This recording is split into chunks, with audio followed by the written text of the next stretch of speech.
오늘은 기독교 최고의 날 부활절입니다.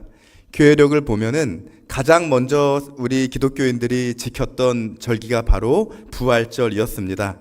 주일이 곧 부활절이었죠. 주님께서 다시 살아나신 날, 안식 후 첫날인 주일을 이들은 주의 날이라고 명하면서 그날 함께 모여서 예배드리고 매주 주일을 주님 부활하심을 기억하는 그런 기념하고 축하하는 날로 주일을 보냈습니다.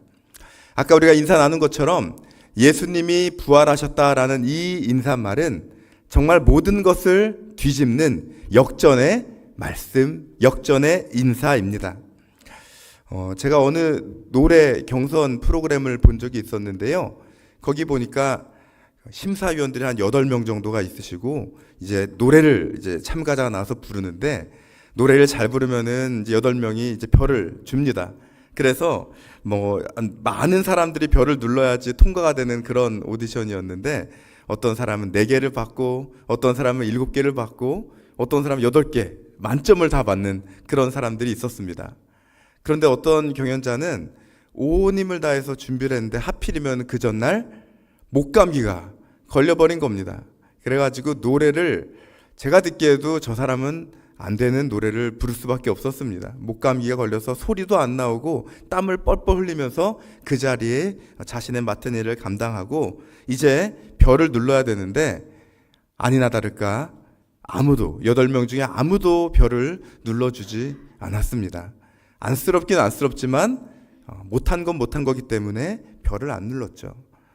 그 사람이 너무나 아쉬워서 눈물이 눈에 그렁그렁 하면서 떨어지지 않는 발걸음을 떼려고 일어나 나가려고 하는 그때에 갑자기 심사위원 한 명이 잠깐만요 이러면서 찬스를 쓰더라고요. 자신이 하나밖에 쓸 수 없는 그런 무사 통과 카드를 그 사람을 위해서 드리는 것을 보았습니다. 저분에게 가능성이 있다는 것을 저는 믿습니다. 그래서 비록 아무것도 못한 노래지만 저의 패스 카드를 쓰겠습니다. 그거 받고 그분의 눈물이 기쁨의 눈물로 바뀌는 장면을 보면서 저는 부활절이 그것이 아닌가, 바로 이런 것이 아닌가라는 생각을 해보았습니다. 세상 살면서 열심히 살아가고 노력하지만 쓰러질 수밖에 없고 패배할 수밖에 없고 실패할 수밖에 없는 그런 우리들인데, 그런데 우리 주님께서 바로 부활하셨다라는 그 놀라운 메시지를 우리 가운데 전해주실 때 우리는 승리의 메시지, 승리하는 삶으로 바뀌게 되는 것입니다. 빵점짜리도 살아나는 것, 도무지 아무런 가능성도 없고 소망도 없는 자리에서도 살아나는 것, 그것이 바로 부활이라는 것입니다. 사실 인류는 오래전부터 죽음을 이기는 것에 대해서 관심을 많이 갖고 있었습니다. 어떤 사상가는 이렇게 말하죠. 영혼은 불멸한다. 그래서 우리는 죽어도 우리는 영혼으로서 계속 존재할 수 있다라고 얘기합니다. 어떤 종교는 말합니다. 죽었지만 다시 태어나는 일들이 있을 것이다. 어떤 철학은 말합니다. 죽음이라는 것은 별게 아니다. 우리가 다시 자연으로 회귀되는 과정일 뿐이다. 많은 사람들은 이렇게 이야기하면서 기독교의 부활도 그와 같은 맥락으로 이해하려고 합니다. 다 같은 것 아니겠느냐? 이집트의 어떤 신화를 보면 거기에 나오는 오시리스라는 신도 보니까 태어났다가 죽었고 다시 살아나서 그래서 저승의 왕이 된다는 이야기가 있는데 결국 이런 죽음 이후에 생명을 얻는 순환 구조라 바로 우리 기독교가 이야기하는 부활도 똑같은 것 아니겠느냐라고 이야기를 한다라는 것이죠. 여러분 어떻게 생각하십니까? 네. 아멘이 나오는 것은 감사합니다만 맞지 않죠. 그렇죠? 맞지 않습니다.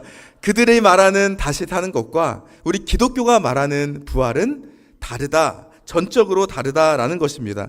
여러분 비슷하다고 해서 같은 것이 아니죠. 유전자를 보시면은 제가 예전에 어느 뉴스를 봤더니 쥐의 유전자와 사람의 유전자가 거의 같다고 합니다. 99%가 유전자가 같다고 합니다. 단 1%의 차이가 있는데 그것이 어마어마한 차이다라는 것이죠. 3만 개의 유전자 중에 불과 300개의 유전자만 다른데 바로 이것이 사람과 쥐를 아주 같지 않는 아주 하늘과 땅 차이의 차이를 드러내는 것이다라고 말해주고 있죠. 기독교의 유전자는 부활입니다. 세상 어떤 종교도 가질 수 없는 가장 독특하고 가장 유일한 가장 소중한 바로 가치가 바로 우리 예수님께서 우리 가운데 주신 부활 사건이라는 것입니다. 타 종교에서는 생각할 수도 없습니다. 기독교가 세상의 수많은 종교들과 도대체 무엇이 다르냐라고 묻는다면 우리는 단 하나, 예수님이 죽으셨다, 부활하셨다라는 이 놀라운 부활의 사건인 것입니다. 타 종교에서의 다시 살아나는 것은 반복적이죠. 죽었다가 다시 살 수 있고 또 죽었다가 다시 살 수 있다는 것을 이야기하지만 예수님의 부활은 반복되는 것이 아닙니다. 단 한 번 유일한 사건으로 우리의 모든 죄의 문제를 해결하시고 생명을 주시고 승리를 가져다 준 사건이었습니다. 다른 이야기들은 어떻게 보면 만들어낸 이야기, 상징일 뿐이고 의미일 뿐이지만 예수님께서는 실제로 이 역사 한복판에 내려오셔서 살으시고 죽으시고 다시 부활하신 것입니다. 그리고 그 부활은 우리와 아무 상관이 없는 것이 아니라 우리에게 인격적으로 다가오는 놀라운 사건입니다. 그래서 많은 무신론자들은 이 예수님의 부활 사건을 가장 인정할 수 없는 것이라고 주장합니다. 리처드 도킨스 같은 그런 유명한 무신론자는 극도로 비개연적인 이야기, 한마디로 말이 안 되는 이야기라고 이야기를 하고 있고요. 또 크리스토퍼 히친스라는 사람은 죽은 사람이 다시 살아났다는 이야기는 믿기 어렵다. 증거 없이 어떻게 믿으라고 하느냐라고 하면서 자신의 무신론을 주장합니다. 이들은 부활에 대해서 과학적 확률을 따집니다. 부활할 확률이 도대체 몇 퍼센트, 0.0000 몇 퍼센트이냐? 사람이 완전히 죽었다가 심장도 다 파괴되고 피도 다 흘리셨는데 그렇게 죽은 사람이 다시 살아날 수 있는 가능성은 숫자로 몇 퍼센트인지 확률을 따집니다. 어떤 사람들은 개연성을 따집니다. 과연 이 이야기의 흐름이 가능하겠느냐라고 말하는 것이죠. 어떤 사람들은 신화일 뿐이다. 다른 종교의 신화처럼 신화라고 매도합니다. 시간이 흐르면 흐를수록 기독교라는 종교를 더 단단히 만들어야 되고 예수님을 완전히 신처럼 만들어야 되니까 그러니까 부활 사건도 그런 신화로 만들어내는 것 아니냐라고 주장하는 것이죠. 그들의 모든 관점들은 동일합니다. 과학적으로 불가능하고 역사적으로 불확실하고 그러나 단지 의미로서 단지 상징으로서 단지 그냥 만들어낸 이야기로서 문화로서 가치가 있는 이야기로 부활을 격화시키고 있습니다. 어떤 천문학자가 강의를 하면서 하나님 없다고 이야기를 하면서 이렇게 이야기했답니다.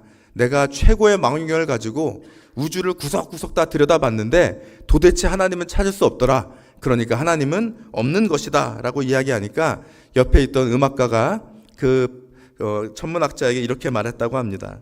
박사님 말씀이 말이 안 되는 것 같습니다. 박사님 말씀대로라면은 제 바이올린을 지금 분해해서 현미경으로 샅샅이 살펴본 다음에 음악은 찾을 수 없었습니다 라고 이야기하는 것과 똑같지 않겠습니까? 라고 말했다고 합니다.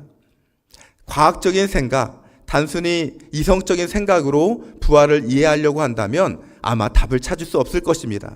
그러나 우리 주님께서 부활하신 역사적 사건을 믿음으로 바라본다면, 받아들인다면, 그리고 우리가 주님께서 우리 가운데 주셨던 놀라운 생명을 가슴속에 품는다면 우리는 존 스토트 목사님과 같이 이렇게 말할 수 있을 것입니다. 기독교는 부활의 종교입니다. 초대교회는 부활 때문에 존재했습니다. 바로 우리들도 부활 때문에 여기 오늘 이 자리에 있습니다라고 고백할 수 있습니다. 사도 바울은 이렇게 말하지 않습니까? 만약에 우리에게 수많은 가치가 있고 수많은 이야기가 있고 수많은 열심과 노력이 있는데 수많은 예배가 있는데 우리 안에 부활이 없다고 한다면 우리는 세상에서 가장 불쌍한 자들이다 라는 것이죠. 왜냐하면 허상을 믿는 것이기 때문에. 그러나 부활이 있다고 한다면 우리가 이곳에서 하는 모든 것들이 참된 의미가 있다는 것을 확인하게 되는 것입니다. 그래서 주님 부활하신 이날에 안식 후 첫날에 초대교회는 부활 때문에 모여서 함께 예배드렸습니다. 지금이야 주일이 쉬는 날이지만 초대교회 시대에 주의 날이 쉬는 날이 아니었지요. 그들은 일해야 되는 날에도 저녁에 모여서 또 아침에 모여서 예배를 드렸습니다. 로마 제국이 그것을 몰랐겠습니까? 그들을 핍박하는 유대인들이 그것을 몰랐겠습니까? 어려움이 있고 핍박이 있음에도 불구하고 아랑곳하지 않고 초대교회 교인들은 주님 부활하신 바로 이 날이 가장 기쁘고 영광스러운 날이기 때문에 이날 모여서 세례를 베풀었습니다. 이날 모여서 성찬을 함께 나누었습니다. 이날 모여서 세상이 줄 수 없는 역사를 함께 나누었고 바로 이날 모여서 세상이 빼앗을 수 없는 경험들을 함께 나누었습니다. 교회는 부활 때문에 존재하는 것입니다. 그렇다면 이 부활의 결과는 무엇인가 우리는 생각해 볼 수 있죠. 어떤 사람은 이런 얘기합니다. 그래, 100번 양보해서 예수님 부활하셨다고 칩시다. 예수님 부활하셨다고 칩시다. 2000년 전에 예수님이란 분이 부활했는데 그게 오늘의 나랑 무슨 상관이 있습니까? 예수님 죽으셨다가 죽음을 이기고 부활했다고 한다 한들 지금의 나와 무슨 상관이 있느냐라고 이야기하는 분들이 있습니다. 심지어 어떤 분들은 교회를 다님에도 불구하고 부활 사건은 너무나 먼 옛날, 너무나 과거에 있었던 하나의 지나간 사건으로 생각하는 이들도 있습니다. 재벌이 돈이 많다는데 그 재벌이 수천 수백억을 가지고 있는 것처럼 연예인들이 저기 해외 멋진 곳으로 가서 이곳저곳 탐방하면서 있는 것처럼 그냥 그것을 TV로 보는 것처럼 나랑은 아무 상관이 없는 것, 내 손에 수백억이 있는 것도 아니고 내가 여행을 가는 것도 아닌데 나랑 아무 상관이 없는 것 아니겠는가라고 생각한다는 것이죠. 그리고 오히려 부활의 모든 능력을 과학기술을 통해서 얻으려고 하는 사람들이 생겨나고 있는 것입니다. 유발 하라리가 쓴 호모 데우스라는 책이 있습니다. 바로 신이 되는 인간의 꿈은 신이 되는 것이다 라는 그런 뜻을 담고 있는 책이죠. 그는 여기서 이렇게 이야기합니다. 인간이 그동안에 역사적으로 도무지 해결할 수 없었던 3대 난제가 있었으니 그것은 굶주림이고 그것은 질병이고 전쟁이다 라고 이야기합니다. 그런데 현 세대에 와서는 통제할 수 있게 되었다라고 담대히 선언을 했었습니다. 그러면서 인류는 이제 이것을 뛰어넘어서 3가지 가치를 추구한다고 합니다. 행복과 불멸과 신성을 추구한다. 인류는 신이 되고자 한다라고 말하고 있는 것이죠. 현대과학의 눈부신 발전이 이것을 실제로 이루어줄 것이라고 믿고 있는 것입니다. 실제 그래 보이죠. 부활의 현실화를 현대과학기술은 보여주는 것 같습니다. TV를 보니까 다큐멘터리 보니까 사별한 가족들도 AI가 복원을 해서 마치 대화를 나누게 하고 마치 눈으로 실제로 볼 수 있는 것처럼 그런 기술도 구현하고 있습니다. 그러나 이들의 꿈이 사실일까요? 아까 인류가 극복했다고 말하는 굶주림과 질병과 전쟁을 과연 우리는 정말 극복했습니까? 육적 굶주림은 말할 것도 없고 영적인 굶주림에 시달리고 있는 것이 현대인들이죠. 코로나 같은 무서운 질병이 한번 터지기 시작하니까 우리의 일상이 너무나도 아무것도 할 수 없는 그런 일상으로 바뀌는 것을 경험했습니다. 전쟁은 지금도 진행형입니다. 그것이 우리에게 참된 것을, 참된 행복을, 참된 약속을 주지 못한다는 것을 우리는 보고 있는 것이죠.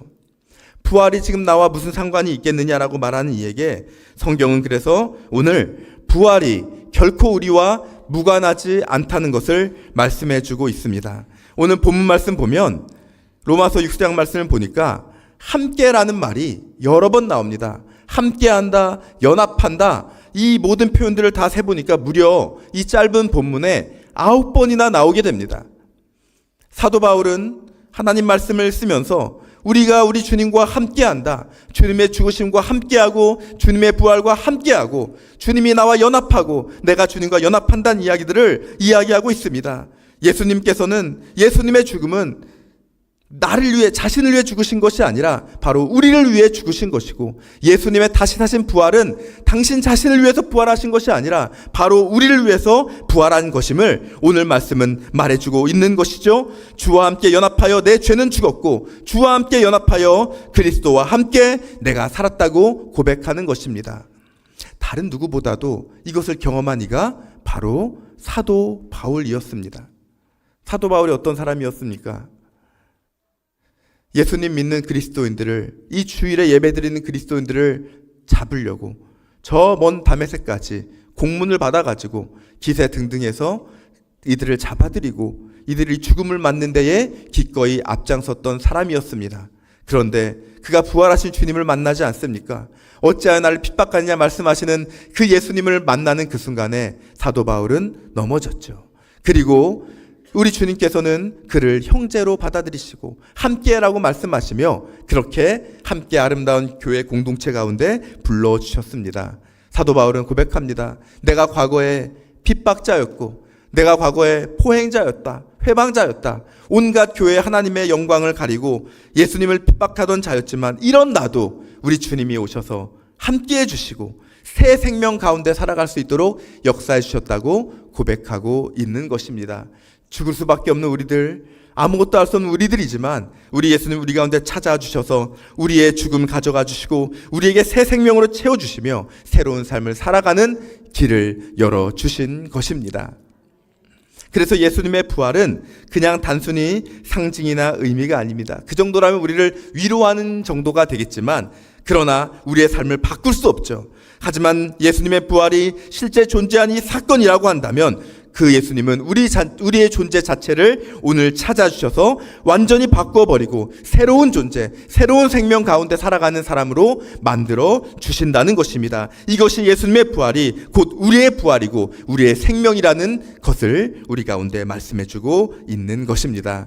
오늘 설교 제목이 그래서 부활, 새 생명 가운데 살아가라는 말씀이었습니다. 이 주님의 생명을 받은 이들이 어떻게 살아가는 삶을 살 수 있을까요? 그런 삶이 어떤 삶일까요? 어떤 어려움이 있어도 부활의 생명 안에서 살아가는 삶, 어떤 고난과 아픔이 있어도 부활의 생명 안에서 그 생명의 능력으로 살아가는 삶이 바로 부활의 새 생명 가운데 살아가는 삶입니다. 어떤 분의 간증에 대한 이야기를 보았습니다. 임금주 사모님이라는 분이 그 책을 썼는데 너는 피투성이라도 살아있으라라는 간증집을 썼습니다. 이 간증에서는 그분이 얼마나 고난을 많이 받았는지에 대한 이야기를 하고 있습니다. 어린 시절에 알코올 중독에 빠진 아버지로부터 성적인 학대를 당하게 됩니다. 여러 시간 당하게 되고 여러 해를 당하게 됐는데 그런데 어머님에게도 생계를 책임지는 어머님에게도 말할 수 없고 또 살림을 하고 있는 언니에게도 말할 수 없어서 그저 가슴속에 깊은 상처로만 자리 잡습니다. 나중에 친구를 만나서 정말 믿는 친구에게 어려움을 조심스럽게 고백을 했는데 세상에 그것이 와전되고 소문이 퍼져버려서 난 더 이상 부끄러워서 못 살겠다 수면제 배가를 삼켜버리게 됩니다. 그런데 살아나게 되죠. 그리고 다시 힘을 얻어서 자신의 앞길을 살아가는가 했더니 젊은 나이에 만난 남편이 갑자기 암 말기라는 판정을 받고 힘들게 투병하며 그 남편을 보내게 되고 그리고 그 남편의 지인이라는 사람에게 사기를 당하는 어려움을 겪으면서 그는 도저히 살 희망을 놓게 됩니다. 여러 번에 걸쳐서 삶을 포기하고 싶어 합니다. 그런데 그때마다 우리 하나님, 우리 주님께서는 그를 찾아와 주시고 그를 붙잡아 주셨습니다.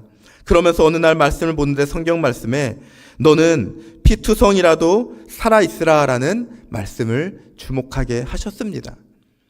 피투성이라도 살아있으라. 신용불량자에 도대체 살아갈 힘이 없어서 어떻게 할지 몰라서 방황하고 있는 그에게 너가 비록 살아갈 수 없는 어려운 상황 속에 있다 하더라도 피투성이로 발버둥 치고 있다 하더라도 그저 살아라라는 그 말에 놀라운 힘을 얻습니다. 나중에 공부를 해봤더니 그냥 그 살라라는 말이 알아서 살라는 뜻이 아니라 하나님께서 네가 살 수 있도록 나의 의지를 가지고 나의 마음을 가지고 나의 뜻을 가지고 너에게 생명으로 살게 하겠다라는 예수 하나님의 다짐이라는 것을 깨닫게 됩니다. 그 말 붙들고 피투성이라도 살게 되고 나중에 또 목사님 사모님이 다시 되어서 그래서 하나님 앞에 놀라운 사역을 감당한다는 내용입니다.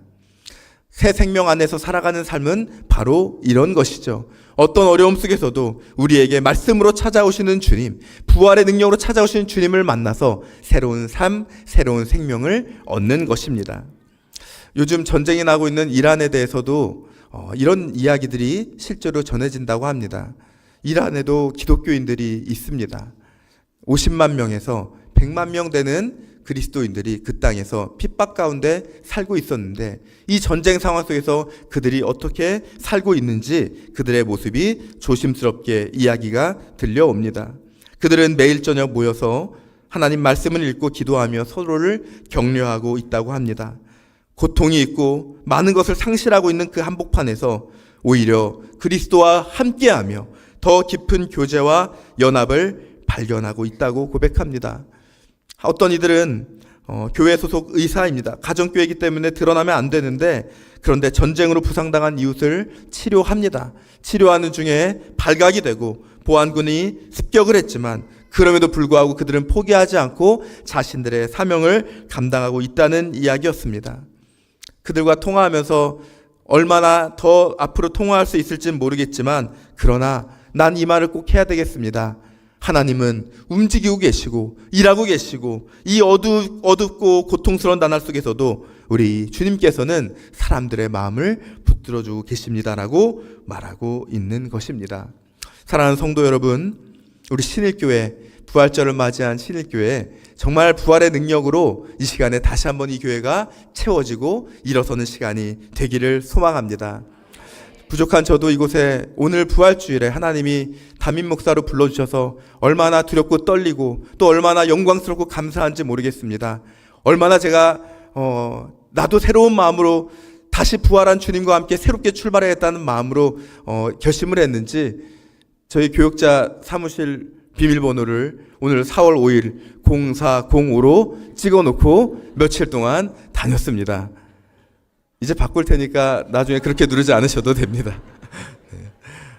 초심을 잃지 않겠다는 마음입니다. 오늘 부활하신 주님이 오늘 우리 신일교회 또 부족한 종을 통해 함께하는 귀한 사역자들을 통해 주님을 사랑하는 모든 교우들을 통해 하나님의 놀라운 영광을 드러내며 부활을 함께 경험하며 새 생명 가운데 살아가게 하시며 우리의 삶 가운데 놀라운 능력을 행하실 줄 믿습니다. 모두 함께 손잡고 우리 부활하신 주님을 바라보며 의지하며 하나님 영광에 살아가는 저와 여러분 되시기를 소망합니다.